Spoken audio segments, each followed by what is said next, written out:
साथियों, आज के वीडियो में हम जानेंगे कि इस दुनिया में सबसे बड़ी सेवा क्या है, सबसे बड़ा पुण्य क्या है और सबसे बड़ा पाप क्या है और सबसे बड़ा तीर्थ क्या है। तो दोस्तों, भगवान श्री कृष्ण की इस बात को जानने के लिए वीडियो को अंत तक पूरा देखें, तभी आप ये बात पूरी समझ पाएंगे। साथ ही कमेंट में जय श्री राधे कृष्णा जरूर लिखिए। तो मित्रों, चलिए जानते हैं। मित्रों, हम भगवान के बारे में केवल तब सोचते हैं जब उनसे कुछ चाहते हैं। जब तक हम मुश्किल में न हो तब तक हम भगवान को याद नहीं करते। जब हमें कोई बीमारी हो जाती है या हम किसी दुर्घटना का सामना करते हैं, तब भगवान को मदद के लिए पुकारते हैं। जब आर्थिक तंगी हो या नौकरी छूट जाए, तब हम भगवान के आगे प्रार्थना की बौछार कर देते हैं। ज्यादातर इस प्रकार की परिस्थितियों में ही हम भगवान को याद करते हैं। प्रार्थना करते समय हम भगवान के साथ सौदेबाजी भी करते हैं। हम कहते हैं, हे भगवान, अगर आप मेरी मनोकामना पूरी करेंगे तो मैं आपके लिए यह करूंगा। आप मुझे वह दे दो तो मैं आपके लिए ऐसा करूंगा। क्या परमात्मा को वास्तव में हमसे कुछ चाहिए? भगवान से अपनी प्रार्थनाओं को पूरा करवाने के लिए हम उनसे सौदेबाजी न करें, क्योंकि भगवान हमसे इस भौतिक दुनिया का कुछ नहीं चाहते। भगवान हमसे केवल प्रेम चाहते हैं। वे चाहते हैं कि हम उनसे प्रेम करें, हमारे अंदर उन्हें जानने और पाने की तड़प और कशिश उत्पन्न हो। इसलिए सबसे पहले हमें अपने अंदर भगवान को पाने के लिए सच्ची लगन और तड़प जगानी है। अगर हम इसे अपने जीवन में धारण कर लें तो हम भगवान की खुशी को ग्रहण कर पाएंगे। भगवान को प्रसन्न करने का यही सर्वश्रेष्ठ तरीका है। भगवान हमारे माता पिता, हमारे वास्तविक प्रीतम और सच्चे मित्र हैं। माता पिता, प्रीतम और मित्र के प्रति हमारे प्रेम का इजहार किसी भौतिक उपहार का मोहताज नहीं होता। वे केवल हमारा सच्चा प्रेम ही पाकर खुश होते हैं। प्रेम ही एकमात्र भाषा है जो हमारे दिल से दूसरे के दिलों तक बहुत जल्दी पहुंचती है। हम किस प्रकार भगवान को अपना प्रेम दर्शा सकते हैं? ध्यान अभ्यास हमारी आत्मा को प्रेम के साथ फिर से मिलाने में मदद करता है। ध्यान अभ्यास में बैठना एक संकेत है कि हम भगवान से प्रेम करते हैं और भगवान से मिलना चाहते हैं। पर ध्यान अभ्यास में सिर्फ 5 मिनट बैठना पर्याप्त नहीं है। जब हम रोजाना लगन और उत्साह से भगवान को पाने के लिए ध्यान अभ्यास में बैठते हैं, तब भगवान देखते हैं कि हम हमसे मिलना चाहते हैं। संत महापुरुष प्रतिदिन 2.5 घंटे, दिन का 10वां हिस्सा हमें ध्यान अभ्यास में देने की हिदायत देते हैं। जब हम सच्ची लगन के साथ ध्यान अभ्यास में बैठते हैं, तब हमें भगवान की दया और मदद अवश्य मिलती है, ताकि हम अपने लक्ष्य तक बड़ी तेजी से पहुंच सकें। भगवान के प्रति प्रेम दर्शाने का दूसरा तरीका है निष्काम सेवा। सारी सृष्टि भगवान की संतान है। जब हम बिना स्वार्थ से दूसरों की सेवा करते हैं, तो हम भगवान की सेवा करते हैं। माता पिता खुश होते हैं जब लोग उनके बच्चों की मदद करते हैं। इसी प्रकार जब हम किसी भी प्रकार से भगवान के बच्चों की मदद करते हैं, तो भगवान प्रसन्न होते हैं। एक सबसे बड़ी चीज जो मनुष्य कर सकता है, वह दूसरों की सेवा करना है, क्योंकि भगवान हमसे यही चाहते हैं। अगर हम अपने जीवन में इन गुणों को धारण करेंगे, तो हम देखेंगे कि ऐसा करने से न सिर्फ हमारे जीवन में खुशियां आएंगी, बल्कि इससे औरों का जीवन भी सुख व शांति से भरपूर होगा। और सबसे ज्यादा खुशी हमें इस बात की होगी कि हम वह कर रहे हैं जो भगवान हमसे चाहते हैं। दोस्तों, अगर इस दुनिया में सबसे बड़े तीर्थ की बात करें, तो गौ माता के चरणों में और माँ बाप के चरणों में सारे तीर्थ हैं, और वही सबसे बड़े हैं। भारत में गाय को माँ कहा जाता है और उसकी पूजा की जाती है। पहली रोटी गौ माता को खिलाई जाती है। यहाँ तक कि हिंदू पुराणों में धर्म को भी गौ रूप में दर्शाया गया है। भगवान श्री कृष्ण ने तो खुद गाय की सेवा की, और उनका निवास भी गोलोक में ही माना जाता है। हर मनोकामना को पूरी करने वाली कामधेनु भी गाय ही है। इस तरह गाय को इतना महत्वपूर्ण और पूजनीय माने जाने के पीछे कई कारण हैं। लेकिन क्या आपने कभी ये सोचा है कि गाय को मां ही क्यों कहा गया है? गाय के साथ अन्य कोई रिश्ता क्यों नहीं जोड़ा गया? कई बार नवजात बच्चों को विभिन्न कारणवश मां का दूध उपलब्ध नहीं हो पाता है। ऐसे में उसे गाय का दूध ही पिलाया जाता है। गाय का दूध सुपाच्य होता है और यह बेहद पोषक होता है। गाय के दूध में 16 प्रकार के मिनरल्स होते हैं। आयुर्वेद के अनुसार भी मां के दूध के बाद बच्चे के लिए गाय का दूध ही सबसे ज्यादा फायदेमंद होता है। इस तरह गाय की मदद से ही बच्चे का पोषण होता है, इसलिए गाय को मां का दर्जा दिया गया है। शास्त्रों के अनुसार जब ब्रह्मा जी सृष्टि की रचना कर रहे थे, तो तो उन्होंने धरती पर सबसे पहले गाय को ही भेजा था। साथ ही गाय का दूध ही वो चीज होती है जो नवजात बच्चे को पिलाया जा सकता है। इसके अलावा सभी जानवरों में केवल गाय ही ऐसी जानवर है जो मां शब्द का उच्चारण करती है। इसलिए यह भी माना जाता है कि मां शब्द की उत्पत्ति भी गौवंश से हुई है। हिंदू धर्म शास्त्रों के अनुसार गौ माता की पूजा करने से मनोवांछित फल की प्राप्ति होती है। घर में सुख समृद्धि आती है। जिन घरों में गाय रहती है वहां हमेशा सुख शांति रहती है। गाय की सेवा करने को श्रेष्ठ कार्य माना गया है। साथ ही रोजाना पहली रोटी गाय को खिलाने से अपार सुख समृद्धि मिलती है। सारे देवी देवता कृपा करते हैं। इतना ही नहीं, भविष्य पुराण के अनुसार गाय के सींगों में तीनों लोकों के देवी देवता विराजमान रहते हैं। गाय के गोबर में लक्ष्मी, गोमूत्र में भवानी, चरणों के अग्रभाग में आकाशचारी देवता, रंभाने की आवाज में प्रजापति और थनों में समुद्र प्रतिष्ठित है। कहते हैं कि जो मनुष्य सुबह स्नान करके गौ स्पर्श करता है वह पापों से मुक्त हो जाता है। संसार के सबसे प्राचीन ग्रंथ वेद हैं और वेदों में भी गाय की महत्ता और उसके अंग प्रत्यंग में दिव्य शक्तियां होने का वर्णन मिलता है। मान्यता है कि गौ के पैरों में लगी हुई मिट्टी का तिलक करने से तीर्थ स्नान का पुण्य मिलता है। यानी सनातन धर्म में गौ को दूध देने वाला एक निरा पशु न मानकर सदा से ही उसे देवताओं की प्रतिनिधि माना गया है। मित्रों, एक बार की बात है, एक राजा था जिसका नाम दिलीप था। राजा दिलीप का कोई पुत्र नहीं था, इसीलिए वो अपने गुरु वशिष्ठ के पास गए। गुरु ने कहा कि तुमसे एक अपराध हुआ है, इसीलिए तुम्हें पुत्र नहीं हो पा रहा। तुम्हारा अपराध है कि तुम एक बार देवता की युद्ध में मदद करके वापस लौट रहे थे। रास्ते में देवताओं को भी भोग और मोक्ष देने वाली कामधेनु एक विशाल वट वृक्ष के नीचे आराम कर रही थी और अन्य कई गौ माताएं चारा चर रही थीं। बस शीघ्रतावश तुमने अपना विमान रोककर नीचे उतरकर कामधेनु माता एवं गौमाताओं को प्रणाम नहीं किया, अनजाने में मार दिया। जबकि रास्ते में कहीं भी गौवंश दिखे उनको राह देते हुए दाएं होकर प्रणाम करना चाहिए। ये बात तुम्हें भी गुरुजनों ने पूर्व में बताई थी। यहाँ गौ अपराध और गुरु आज्ञा का उल्लंघन हुआ, इसीलिए तुम्हारे यहाँ पुत्र की प्राप्ति नहीं हो सकती। जरा सोचो, हम तो कभी प्रणाम नहीं करते, क्या हमारे पुत्र होंगे? आजकल पुत्र कहाँ पैदा हो रहे हैं, आज तो लड़के पैदा हो रहे हैं। महाराजा दिलीप गुरुजी के पास जाकर रोने लगे। गुरुजी, कोई तो उपाय होगा। गुरु वशिष्ठ ने कहा, जा ये नंदिनी गौमाता को ले जा और इस नंदिनी गौमाता की संतुष्ट होते ही पुत्र रत्न की प्राप्ति हो सकती है। नंदिनी गौमाता ही कामधेनु गाय की पुत्री थी। अब तुम्हें पुत्र केवल गौमाता दे सकती है। राजा दिलीप ने नंदिनी गौमाता की बहुत सेवा की। जब गौमाता चले तो वो भी चलते थे, जब गौमाता खाए तभी वो खाता थे। एक दिन गौमाता ने दिलीप राजा की परीक्षा करनी चाहिए। जैसे ही प्रकृति का सौंदर्य निहारते राजा दिलीप की दृष्टि फिरी नंदिनी गौ माता गुफा में चली गई। उस गुफा में एक शेर था। शेर ने गौ माता को पकड़ लिया और गौ माता करुण पुकार कर डकारने लगी और राजा दिलीप से मदद की गुहार लगाने लगी। याद रहे, राजा दिलीप गुरु कृपा से चर अचर सभी प्राणियों की भाषा समझ लेते थे। दिलीप राजा ने शेर के ऊपर जैसे ही धनुष बाण संधान किया, उनका हाथ जहां का वहां जाम हो गया, वे निसक्त से हो गए, क्योंकि यह सब खेल नंदिनी गाय का था। गाय का एक रूप भगवती दुर्गा भी है। वही देव, दानव, यक्ष, किन्नर और मानवों को शक्ति प्रदान करती है। यहां तक कि भगवान शिव की पराशक्ति भी यह गौमाता ही है। जब हाथ जकड़ गया, राजा दिलीप मुंह से ही चिल्लाए, मेरे गुरुजी की गौमाता को छोड़ दो और बदले में मुझे खा जाओ, मुझे कोई दुख नहीं होगा। मगर हे सिंहराज, आपने इस नंदिनी गाय को आघात पहुंचाया तो मैं जीते जी भी मरा ही समझो।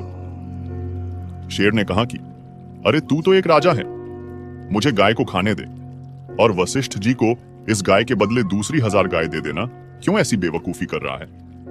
दिलीप ने कहा, नहीं, ये गौ माता को छोड़ दे और मुझे खा ले, बस मैं और कुछ नहीं जानता। बस गौ माता हमसे इतना प्यार चाहती है और गौ माता ने राजा से कहा कि बस मैं तुमसे प्रसन्न हूं, मैं तो तुम्हारी परीक्षा ले रही थी। दोस्तों, अगर आपको भगवान श्री कृष्ण की यह बातें समझ में आ रही है तो कमेंट में जय श्री कृष्णा जरूर लिखें।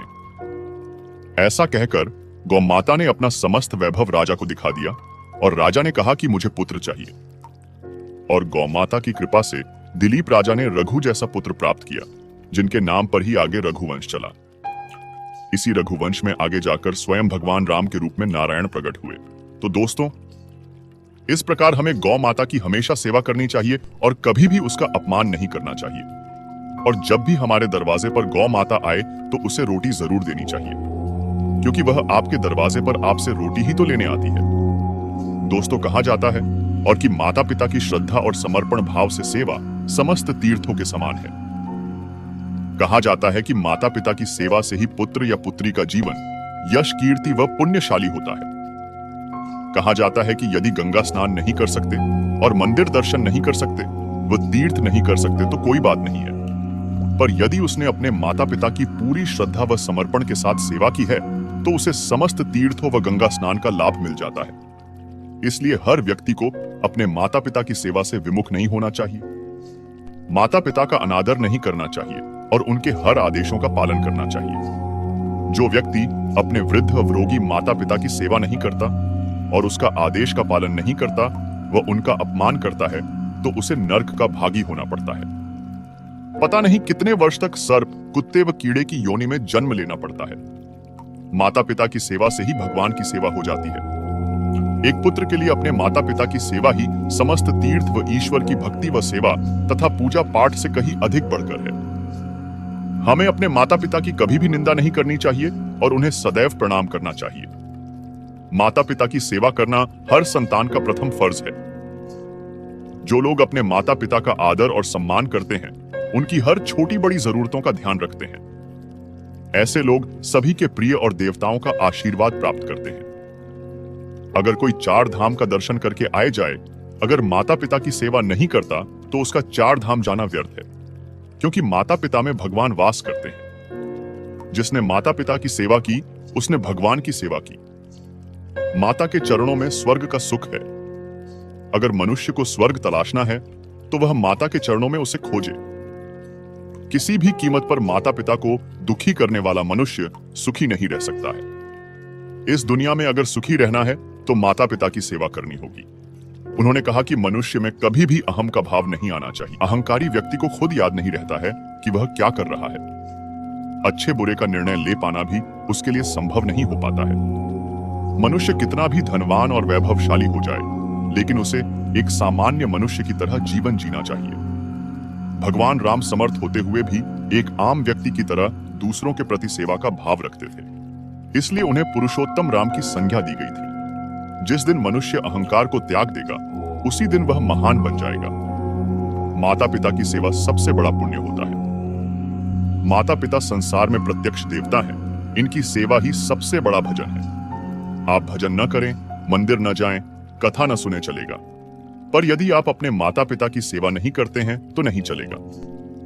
जो व्यक्ति अपने माता पिता को कष्ट देता है, वो जीवन में कभी सुखी नहीं रह सकते। माता पिता की आंखों से जीवन में सिर्फ 2 ही बार आंसू निकलते हैं। एक जब बेटी घर छोड़कर जाती है तब, और दूसरा जब बेटा मुख मोड़ता है। भगवान राम ने भी कहा है कि वही पुत्र भाग्यवान होता है जो माता पिता के वचनों को मानता है। ऐसे व्यक्ति की मुट्ठी में पुण्य के 4 पदार्थ होते हैं: अर्थ, धर्म, काम और मोक्ष, जिनको माता पिता के लिए बेटा प्राणों से प्रिय होता है। वह बेटे के लिए कितने भी कष्ट सहन करते हैं। कितनी भी सर्दी पड़ रही हो बालक, यदि बिस्तर गीला लेटा है तो माँ उसे सूखे में लिटाकर खुद रात भर गीले में लेटी रहती है। और एक माता के कितने भी बच्चे हो, उनका पालन पोषण करने में उसे कभी कोई कष्ट नहीं होता है। पर विडंबना तो ये है कि जब वह वृद्ध हो जाते हैं, तब 10 पुत्र भी मिलकर अपने माता पिता को सुखी नहीं रख पाते और अपने माता पिता का ही बंटवारा कर लेते हैं। माँ को किसी और बेटे के पास रहना पड़ता है और पिता को किसी और बेटे के पास। कहा जाता है कि घर को घर नहीं कहते, बल्कि स्त्री का नाम ही घर है। स्त्री अगर चाहे तो अपने घर को बैकुंठ बना दे। बालक की प्रथम गुरु माँ होती है।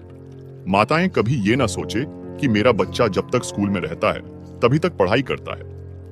बच्चा देखता है मेरी माँ क्या कर रही है, पिता क्या कर रहा है। इसलिए बच्चों के सामने कभी अनुचित शब्दों का प्रयोग नहीं करना चाहिए। अपने बच्चों को अच्छे संस्कार देना चाहिए। माता पिता की सेवा न करने वाला व्यक्ति चाहे कितने ही तीर्थ दान पुण्य कर ले, वह फल प्राप्त नहीं कर सकता। गणेश जी माता पिता की पूजा से ही सर्वपूज्य, अग्रपूज्य, सर्वश्रेष्ठ हुए हैं। उन्होंने कहा कि आज के समय में लोग माता पिता से अलग रहना पसंद करते हैं, उनका ध्यान नहीं रखते हैं। आज के माता पिता अपने बच्चों से सबसे दुखी है। उन्होंने कहा कि जब तक माता पिता के उपकार को नहीं समझते तब तक कोई सुख प्राप्त नहीं कर सकता है। इसलिए सभी बच्चों को चाहिए कि वह अपने माता पिता की सेवा करें। सबको सेवा में प्रेरणा लेनी चाहिए। इस संसार में अलग अलग तरीके के लोग होते हैं। कुछ लोग बुरे होते हैं जो जिंदगी भर पाप ही करते रहते हैं, तो वहीं कुछ लोग बहुत अच्छे होते हैं जो कि कभी भी पाप करने के बारे में सोचते तक नहीं है और अच्छे कर्म ही करते रहते हैं। मुरलीधर ने कहा था कि संसार का सबसे बड़ा महापाप किसी औरत की इज्जत से खेलना है। जो व्यक्ति किसी औरत की इज्जत के साथ खेलता है वह इस दुनिया का सबसे बड़ा पाप करता है। नारी शक्ति ऐसी शक्ति है जिसका अंदाजा लगाना बहुत ही मुश्किल है। नारी को संसार में सबसे ज्यादा पूजनीय माना गया है। नारी का अपमान पूरे ब्रह्मांड को बर्बाद कर देने के बराबर होता है। संसार में नारी हर रूप में अपने बच्चे का पालन पोषण करती है, जिसे हम प्यार की भाषा में मां कहते हैं। यही नारी अलग अलग रूप में ममता का सागर होती है। वह कभी मां, कभी पत्नी, कभी बहन, हर रूप में केवल स्नेह और ममता ही बांटती है। हर ग्रंथ में कहा गया है कि नारी का सम्मान करना चाहिए, अन्यथा नारी को कष्ट देने वाला व्यक्ति पता नहीं कितने पापों का भोगी बनता है। मनुस्मृति में कहा गया है कि जहां नारी व स्त्री की पूजा, सत्कार, मान सम्मान तथा आदर नहीं होता, वहां दिव्य गुणों से युक्त मनुष्य व देवता निवास नहीं करते। वहां सभी व्यवस्थाएं व क्रियाएं निष्फल होती हैं। इसका अर्थ यह भी है कि जिस समाज में नारी का सम्मान व आदर नहीं होता, जहां नारियों के अपमान, तिरस्कार, बलात्कार, उनको जलाने, दहेज के लिए कष्ट देने, उनको भोग की वस्तु समझने आदि जैसे कुत्सित होते हैं, वहां देवता नहीं अपितु अज्ञानी, मूर्ख, राक्षस व राक्षसी प्रवृत्तियों के लोगों का निवास रहता है। वहीं जो भी जातक ये कुकर्म करते हैं, उन्हें जन्म जन्मांतर तक इसकी सजा भुगतनी होगी। दुनिया के किसी भी धर्म एवं धर्म ग्रंथों में जीव हत्या करने का अधिकार किसी को नहीं दिया गया। जीव को जन्म देना और उसकी मौत होना ईश्वरीय कार्य बताए गए हैं। अजन्मे शिशु को, चाहे वह कन्या हो अथवा पुत्र, गर्भ में ही समाप्त कर देना जघन्य अपराध भी और धर्मानुसार महापाप भी। धर्म ग्रंथों के अनुसार महाभारत काल में योगी राजकृष्ण ने अमृतत्व प्राप्त करने वाले गुरु द्रोण के पुत्र अश्वत्थामा को भूरण हत्या के प्रयास दंड देते हुए उसकी अमूल्य धरोहर मणि छीन ली थी, जिसके अभाव में शक्ति विहीन हो गया था। उल्लेखनीय है कि अभिमन्यु की पत्नी उत्तरा के गर्भ में पल रहे शिशु को मारने का प्रयास अश्वत्थामा ने किया था। तब उसकी रक्षा के लिए स्वयं भगवान कृष्ण ने उत्तरा के गर्भ में प्रवेश कर भूरण रक्षा की थी। यही कारण है धर्म ग्रंथ में जीव अथवा भ्रूण हत्या के विरोधी है। धर्म ग्रंथों के अनुसार नारी को शक्ति का स्वरूप माना गया है। इसके लिए हर युग में महापुरुषों ने उसकी पूजा की है। नारी ने अपने गर्भ से महापुरुषों के साथ साथ ईश्वरीय शक्ति को भी जन्म दिया है। यही कारण कि नारी को जगत जननी एवं सृष्टि निर्माता भी कहा गया है और सृष्टि को समाप्त करने का अधिकार पृथ्वी लोकवासियों को किसी भी धर्म ग्रंथ ने नहीं दिया है। यही कारण है कि भ्रूण हत्या पाप ही नहीं, महापाप भी है। इस पाप के लिए पानी को 100 जन्मों तक नरक के कष्टों को झेलना होता है। देखा जाए तो महाभारत के युद्ध में एक से एक पाप हुए, लेकिन क्या अश्वत्थामा का पाप इतना बड़ा था कि भगवान श्री कृष्ण ने उसने श्राप दे दिया? रामायण के मुकाबले जितना छल और पाप महाभारत में हुआ, उसकी गिनती तक नहीं की जा सकती। दोनों तरफ से छल हुए, दोनों तरफ से मरने वालों की गिनती असंख्य रही, लेकिन जितने भी लोगों की मृत्यु हुई रणभूमि में हुई। दुर्योधन, दुशासन जैसे पापी और अधर्मी भी या तो जंग में मरे या फिर जंग में लगी चोटों के कारण, यानी सभी को स्वर्गलोक की प्राप्ति हुई। श्री कृष्ण भगवान का कभी ऐसा समय नहीं आया जब उन्होंने पांडवों को हार से बचाने की कोशिश नहीं की। उन्होंने कई ऐसे निर्णय तक लिए जो धर्म के अनुकूल नहीं थे। श्री कृष्ण अपने संपूर्ण ईश्वर के रूप में थे, इसलिए वो जानते थे कि बिना छल के पांडवों अर्थात धर्म की जीत असंभव है। लेकिन यह जो कुछ भी हुआ सब रणभूमि में हुआ, इसलिए इन पर बात करना व्यर्थ है। अब बात करते हैं कि भगवान श्री कृष्ण ने अश्वत्थामा को श्राप क्यों दिया। इसके लिए आपको जानना होगा कि अश्वत्थामा ने आखिर पाप क्या किया था। जब महाभारत का युद्ध खत्म हो चुका था तो दुर्योधन घायल अवस्था में एक जगह लेटा हुआ था। उसके भीतर प्रतिशोध की ज्वाला अभी भी धधक रही थी। तभी दुर्योधन के पास अश्वत्थामा पहुंच गया। अश्वत्थामा जानता था कि दुर्योधन की कुछ ही सांसें शेष बची हैं। दुर्योधन ने अश्वत्थामा से कहा कि वो मरने से पहले पांडवों की मृत्यु देखना चाहता है। अश्वत्थामा दुर्योधन का बहुत घनिष्ठ मित्र था, बिल्कुल कर्ण की तरह। अश्वत्थामा ने दुर्योधन को वचन दिया कि वो 5 पांडवों का अंत कर देगा। यह बोलकर अश्वत्थामा पांडवों के कक्ष की ओर चुपके से चला गया। जब वह पांडवों के कक्ष में गया तो देखा कि 5 पांडव सो रहे थे। क्योंकि रात का समय था, इसलिए किसी का चेहरा नहीं दिख रहा था। अश्वत्थामा ने उनकी गहरी निद्रा का फायदा उठाते हुए सभी को मार दिया। इसके अलावा श्रीखंडनी और धृष्टद्युम्न की भी छल से हत्या कर देता है। इसके बाद वो दुर्योधन को जाकर बताता है कि उसने प्रतिशोध ले लिया है। जैसे ही दुर्योधन यह सच सुनता है तो प्रसन्नता से ही उसकी मृत्यु हो जाती है। इसके बाद जब सभी पांडवों को यह बात पता चलती है तो क्रोधित होकर उसके पीछे चल पड़ते हैं। पांडवों को अपने पीछे आता देख मृत्यु के भय से अश्वत्थामा पांडवों के ऊपर ब्रह्मास्त्र चला देता है, जिसे रोकने के लिए अर्जुन को भी ब्रह्मास्त्र चलाना पड़ी रहता है। श्री वेदव्यास जी के रोकने पर अर्जुन तो अपना ब्रह्मास्त्र वापस ले लेता है, किंतु अश्वत्थामा अपने ब्रह्मास्त्र की दिशा अभिमन्यु की पत्नी उत्तरा के गर्भ को ओर मोड़ देता है। यह देखकर भगवान श्री कृष्ण क्रोधित हो जाते हैं और सुदर्शन चक्र चलाकर अश्वत्थामा के माथे की मणि निकाल लेते हैं और उसको श्राप देते हैं। श्री कृष्ण के श्राप अनुसार अश्वत्थामा की मृत्यु कभी नहीं होगी। उसके शरीर में जख्म उभर आएंगे जिनकी पीड़ा असहनीय होगी। हर जख्म से मवाद निकल आएगा। अश्वत्थामा की सबसे बड़ी गलती यह रही कि पांडव पुत्रों की हत्या के बाद भी उसे गलती का एहसास नहीं हुआ। उसने क्षमा मांगने की बजाय ब्रह्मास्त्र को अभिमन्यु की पत्नी उत्तरा के गर्भ की ओर मोड़ दिया। उत्तरा के पेट में अभी बच्चे का भ्रूण ही था। इस तरह वो पाप का भागीदार बन गया था। श्री कृष्ण का श्राप एक तरह से चेतावनी थी भविष्य के लोगों के लिए। जो भ्रूण हत्या करेगा उससे बड़ा पापी दुनिया में कोई और ना होगा। अश्वत्थामा ने जो कार्य किया उसमें ना तो वीरता थी और ना ही किसी प्रकार की कर्तव्यपरायणता।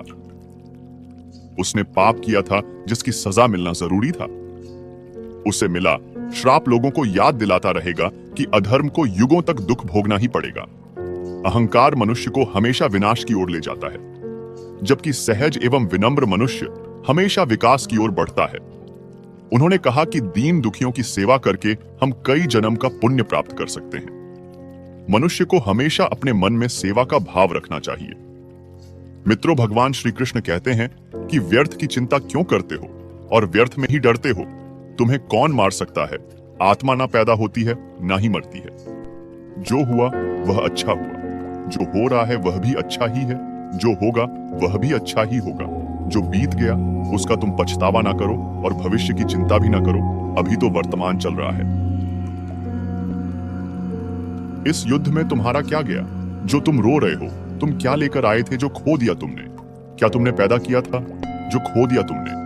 तुम ना कुछ लेकर आए थे ना कुछ लेकर जाओगे। जो कुछ लिया था वह यहीं से लिया था, जो दिया यहीं पर दिया।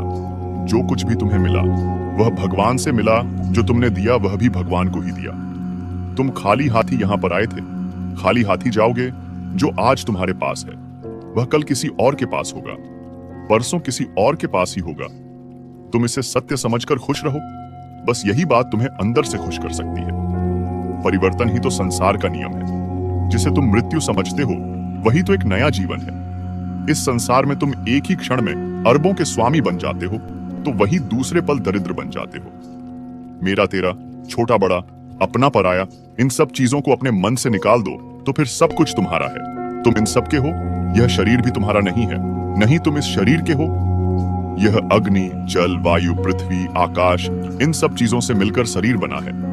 आखिरकार इन सब में ही मिल जाएगा, लेकिन यह आत्मा स्थिर है। तुम्हें अपने आप को भगवान के सहारे छोड़ देना चाहिए। तुम्हारे लिए यही सबसे उत्तम उपाय है। जो उनके सहारे को जाता है वह भय, चिंता, शोक से दूर और मुक्त हो जाता है। दोस्तों, कई बार ऐसा भी होता है कि हमें अपनी समस्या का समाधान नहीं मिल पाता और हम विपत्ति के समय बहुत ही परेशान हो जाते हैं। कई लोग तो अपने गुस्से पर अपना आपा खो बैठते हैं या फिर अपनी समस्या के से विचलित होकर भाग जाते हैं।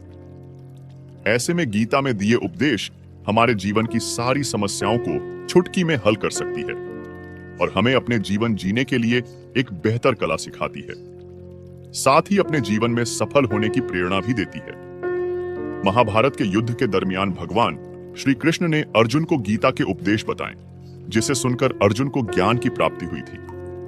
गीता के उपदेश नहीं केवल अर्जुन के लिए थे, बल्कि यह संपूर्ण मानव प्रजाति के लिए है। मनुष्य के जीवन में सफलता पाने के लिए भगवत गीता में दिए गए उपदेश एक मंत्र की तरह काम कर सकते हैं। भगवत गीता के एक श्लोक में भगवान श्री कृष्ण ने मानव शरीर की तुलना एक कपड़े के टुकड़े से की है। मतलब मनुष्य शरीर एक ऐसा कपड़ा है जिसे आत्मा अपने हर जन्म में बदलती रहती है। इसका मतलब मनुष्य का शरीर आत्मा के लिए एक अस्थायी वस्त्र की तरह है, जिसे उसे अपने हर जन्म में बदलना होता है। गीता का यह उपदेश हमें यह सिखाता है कि हमें मनुष्य के आत्मा से प्यार करना चाहिए। उनकी पहचान उनके आत्मा से करनी चाहिए। हमें मनुष्य के शरीर से आकर्षित नहीं होना चाहिए। मनुष्य के भीतरी मन को समझना ही उचित होता है। जो लोग मनुष्य के शरीर से ही केवल प्यार करते हैं, ऐसे लोगों के लिए गीता का उपदेश बहुत कुछ सिखाने वाला साबित हो सकता है। गीता के इस उपदेश में भगवान श्री कृष्ण ने यह बताया है कि इंसान को जन्म मरण के चक्र के बारे में जान लेना चाहिए, क्योंकि मनुष्य के जीवन का एकमात्र सच जो है वह मृत्यु है। क्योंकि जिस भी इंसान ने इस दुनिया में जन्म लिया है, उसे एक न एक दिन इस संसार को छोड़कर जाना ही पड़ेगा, और यही इस दुनिया का अटल सत्य है। लेकिन इस बात से भी नकारा नहीं जा सकता कि हर इंसान अपनी मौत से भयभीत रहता है। इसलिए मनुष्य को जीवन की अटल सच्चाई को जान लेना चाहिए और अपनी वर्तमान की खुशियां को भी खराब नहीं करना चाहिए। भगवान श्री कृष्ण ने बताया है कि क्रोध से मनुष्य को भ्रम पैदा होता है और भ्रम में वह अपनी बुद्धि का विनाश कर बैठता है। क्रोध में जब मनुष्य की बुद्धि काम नहीं करती है, तब मनुष्य का तर्क वितर्क करने की क्षमता नष्ट हो जाती है और व्यक्ति का वही नाश हो जाता है। इसी तरह हर एक व्यक्ति को अपने गुस्से पर काबू करना सीखना चाहिए। मनुष्य गुस्से में कई बार ऐसा काम कर देता है जिससे उसको बाद में जाकर हानि का सामना करना पड़ता है। वही अगर मनुष्य अपने क्रोध पर काबू नहीं कर पाए, तब वह कोई गलत कदम उठा बैठता है। जब भी मनुष्य के मन में क्रोध की भावना उत्पन्न होती है, तब मनुष्य का मस्तिष्क काम करना बंद कर देता है और वह सही गलत का वह उचित फैसला नहीं ले पाता। इसलिए हमेशा मनुष्य को अपने क्रोध को काबू में रखना चाहिए और अपने मन को शांत रखना चाहिए, क्योंकि गुस्से में लिया गया फैसला आपको गहरी क्षति पहुंचा सकता है। भगवान श्री कृष्ण ने गीता के सार में यह बताया है कि कोई भी व्यक्ति अपने कर्मों को नहीं त्याग सकता, जिसका मतलब व्यक्ति साधारण समझ के साथ अपने कर्मों में लगे रहते हैं। उन्हें अपने कर्म से हटना या त्यागना नहीं चाहिए, क्योंकि वह ज्ञानवादी नहीं बन सकते हैं। वही अगर मनुष्य अपने कर्मों से पीछा छुड़ा ले या अपने कर्म करना बंद कर दे, तब वह अपने रास्ते से भटक जाता है। संसार का नियम है जिसके मुताबिक मनुष्य को अपने कर्मों को करते रहना होगा। जो व्यक्ति अपने कर्मों से बचना चाहता है, वह अपने कर्म को करना बंद कर देता है। ऐसी परिस्थिति में वह मनुष्य मन ही मन में डूबता जाता है। अर्थात जिस व्यक्ति का जो स्वभाव होता है, वह उसी के मुताबिक अपने कर्मों को करता है। गीता के सार में मनुष्य के देखने के नजरिए के बारे में भी कुछ बातें बताई गई है। इसमें लिखा गया है, जो व्यक्ति ज्ञान को और कर्मों को एक रूप से देखता है, उस व्यक्ति का नजरिया सही है। अज्ञानी पुरुष के पास ज्ञान नहीं होता, इसी वजह से वह हर किसी भी चीज को गलत नजर से ही देखते हैं। गीता के सार में ऐसे मनुष्य के बारे में भी बताया गया है जो मनुष्य अपने को मन को काबू में नहीं रख पाते। ऐसे लोग का मन इधर से उधर भटकता रहता है। ऐसे मनुष्य का मन उनके लिए शत्रु के समान काम करता है, क्योंकि मन व्यक्ति के मस्तिष्क पर बहुत गहरा प्रभाव डालता है। जब मनुष्य का मन स्थिर रहता है, तो वह व्यक्ति भी सही तरीके से अपना काम करता है। गीता के सार में यह भी बताया गया है कि मनुष्य को सबसे पहले अपनी खुद का आंकलन, मतलब खुद के बारे में जान लेना चाहिए। खुद की काबिलियत और क्षमता को जानना ही मनुष्य को आत्मज्ञान की प्राप्ति करा सकता है। जब तक मनुष्य खुद के बारे में जान नहीं लेगा, तब तक उस मनुष्य का उद्धार नहीं हो सकता। श्री भगवत गीता में श्री कृष्ण ने यह भी बताया है कि हर एक मनुष्य को अपने आप पर पूरा पूरा भरोसा करना चाहिए, क्योंकि जो लोग खुद पर विश्वास करते हैं वह अवश्य ही सफलता प्राप्त करते हैं। ऐसा भी बताया जाता है कि जो व्यक्ति जैसा विश्वास करता है आखिरकार वैसा ही बन जाता है। जो मनुष्य अपना कर्म नहीं करते हैं और पहले से ही अपने कर्म का परिणाम के बारे में सोचने लगते हैं, ऐसे लोगों के लिए गीता का यह सार बहुत ही सीख देने वाला साबित हो सकता है। भगवान श्री कृष्ण ने इस उपदेश में यह बताया है कि मनुष्य को कर्मों को करते रहना चाहिए और यह नहीं सोचना चाहिए कि इस कर्म का क्या परिणाम उनको प्राप्त होगा, क्योंकि कर्म का फल तो हर एक इंसान को मिलता ही है। इसलिए मनुष्य को चिंता ना करके अपने कर्मों पर ध्यान देना चाहिए। ऐसा करने पर वह अपने किसी भी काम को सच्चे मन से करते हुए नजर आएंगे। मनुष्य के जीवन में सुख दुख दोनों ही स्थिति का अनुभव होता रहता है। सुख की स्थिति में मनुष्य ज्यादा ही प्रसन्न हो जाता है, तो वही दुख की स्थिति में मनुष्य निराशा महसूस करता है। इसलिए सुख और दुख दोनों ही स्थिति में मनुष्य को अपने मन पर काबू रखकर उसे स्थिर रखना ही योग कहलाता है। जब कोई भी मनुष्य सांसारिक इच्छाओं को त्याग करके फल की चिंता ना करें, अपने कर्मों को करता है, तो उसी स्थिति को मनुष्य योग में स्थित कहलाता है। जो मनुष्य अपने मन को काबू में कर लेता है, वह मनुष्य का मन ही उसका सच्चा मित्र बन जाता है। लेकिन जो मनुष्य अपने मन को काबू में नहीं कर पाता, उसके लिए उसका मन ही उसका सबसे बड़ा दुश्मन साबित होता है। वहीं जो मनुष्य अपने मन पर विजय प्राप्त कर ले, तो उसको परमात्मा की प्राप्ति हो जाती है। इसका मतलब जिस भी मनुष्य को ज्ञान की प्राप्ति हो जाती है, उसके लिए सुख दुख, सर्दी गर्मी और मान अपमान सब एक समान हो जाता है। गीता में बताए गए उपदेश को अगर कोई भी व्यक्ति सच्चे मन से जीवन में पालन करे, तो अवश्य ही वह व्यक्ति एक सफल इंसान बन सकता है। जो लोग पूरे विश्वास के साथ अपने लक्ष्य को पाने के लिए कोशिश करते रहते हैं, वह निश्चित अपने लक्ष्य को पा ही लेते हैं। इसके लिए किसी भी मनुष्य को अपने लक्ष्य को पाने के लिए लगातार निरंतर कोशिश करते रहना चाहिए। भगवान श्री कृष्ण ने यह समझाया है कि किसी भी व्यक्ति को तनाव और चिंता से दूरी बनाकर रखनी चाहिए, तभी जाकर वह एक सफल इंसान बन सकते हैं। क्योंकि मनुष्य को सफल होने में तनाव एक बाधा की तरह बीच में आता है। श्री भगवद गीता में भगवान श्री कृष्ण ने अपने इस उपदेश में ऐसा बताया है कि मनुष्य को अपने कामों को प्रथम प्राथमिकता देनी चाहिए। सबसे पहले अपने जरूरी काम को पूरा करें, उसके बाद ही किसी और का काम को करें। अन्यथा दूसरों का काम पूरा करने के चक्कर में वह मनुष्य अवश्य ही अपना काम पूरा नहीं कर पाता है। श्री भगवद गीता में भगवान श्री कृष्ण ने यह भी उपदेश दिया है कि संसार में एक ही भगवान के अनेक स्वरूप है और संसार में लोग भगवान के अलग अलग स्वरूप की पूजा भी करते हैं, क्योंकि वह उनकी अलग अलग शक्तियों पर भरोसा करते हैं। लेकिन मनुष्य को यह बात का भी ज्ञान होना चाहिए कि सभी भगवान एक ही भगवान का स्वरूप है। मनुष्य के अच्छे और बुरे दोनों ही भगवान का शक्तियों का रूप है। अर्थात ब्रह्मांड में जितने देवता है, वह सारे ही देवता एक ही भगवान का अनेक स्वरूप है। जिनकी मनुष्य कभी पीपल के रूप में पूजा करते हैं, तो कोई पहाड़ के रूप में। भगवान अनगिनत है जिनका कोई अंत नहीं है। लेकिन मनुष्य अपनी अपनी आस्था के अनुसार अपने देवी देवताओं की पूजा करते हैं। लेकिन सत्य यह है कि सारे देवी देवता है एक ही भगवान का स्वरूप है।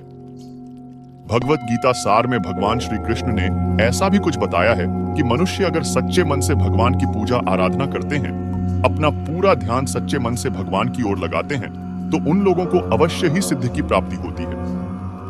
भगवान श्री कृष्ण कहते हैं कि जो मनुष्य अपने शरीर के सभी इंद्रियों पर काबू पा लेता है और सुख और दुख सभी परिस्थितियों में समान भाव से रहता है और संसार के सभी प्राणियों के हित में लगा रहता है, ऐसे मनुष्य को ईश्वर की कृपा हमेशा बनी रहती है। जो मनुष्य अपने सभी काम में मन लगाकर अपना कार्य करते हैं और वह छोटे से छोटे कार्यों में भी खुशी ढूंढ ही लेते हैं, वह लोग निश्चित ही अंत में सफलता प्राप्त करते हैं। वहीं दूसरी तरफ ऐसे मनुष्य भी होते हैं जो अपने काम को बस एक बोझ समझकर बस पूरा कर देना चाहते हैं और अपने किसी भी काम को पूरा सही ढंग से नहीं करते हैं, तो ऐसे मनुष्य हमेशा ही अपने जीवन में पीछे रह जाते हैं। भगवद गीता में भगवान श्री कृष्ण ने यह बताया है, मनुष्य के लिए किसी भी चीज की अधिकता उनके लिए हानिकारक साबित हो सकती है। यह किसी भी प्रकार की अधिकता हो सकती है, कड़वाहट हो या फिर मधुरता, खुशी हो या गम। हमें कभी भी किसी भी चीज की अति करना हमारे लिए नुकसानदायक साबित हो सकती है। जीवन में संतुलन बनाए रखना बहुत जरूरी है। जब तक मनुष्य अपने जीवन में संतुलन नहीं बनाएगा, तब तक मनुष्य अपने जीवन को खुशी से व्यतीत नहीं कर सकता। इसीलिए मनुष्य को अपने जीवन में किसी भी चीज को ज्यादा करने से बचना चाहिए और जीवन में संतुलन बनाकर रखना चाहिए। भगवान श्री कृष्ण ने गीता सार के माध्यम से एक बहुत ही ज्ञान की बात कही है, जो मनुष्य बहुत मतलबी होते हैं और उनको बस अपने मतलब से मतलब होता है और वह अपना मतलब पूरा करने के लिए कुछ भी कर सकते हैं। उन लोगों का कभी भी भला नहीं होता। आपको यह बात भी बता दे, मनुष्य का स्वार्थ उसे अन्य लोगों से दूर ले जाकर उसे नकारात्मक स्थिति और ले जाता है, जिससे वह व्यक्ति संसार में अकेला रह जाता है। वहीं गीता में यह भी कहा गया है कि एक स्वार्थी व्यक्ति शीशे में फैले धूल की तरह होता है, जिसकी वजह से वह व्यक्ति अपना सही प्रतिबिंब कभी देख नहीं पाता। इसलिए किसी भी व्यक्ति को अगर जीवन में खुशी पूर्वक अपना जीवन व्यतीत करना हो तो अपने स्वार्थ को कभी भी अपने पास नहीं आने दे, क्योंकि एक स्वार्थी मनुष्य दोस्ती में भी अपना स्वार्थ निकालने की कोशिश करता रहता है। इसलिए जीवन में ऐसा मनुष्य बने जो अपने साथ साथ लोगों की भलाई के बारे में भी सोचे, तभी जाकर वह मनुष्य एक सफल और खुशीपूर्वक अपना जीवन व्यतीत करता हुआ नजर आता है। ईश्वर हमेशा ही अपने भक्तों का साथ देते रहते हैं। जो मनुष्य इस प्रभावशाली सत्य को मान लेता है तो उसका जीवन पूरी तरह से बदलता हुआ उसे महसूस होता है, क्योंकि संसार का निर्माण भगवान ने ही किया है और वही इस पूरे संसार को चला रहे हैं। इंसान तो बस एक कठपुतली है जो भगवान के इशारों पर चल रही है।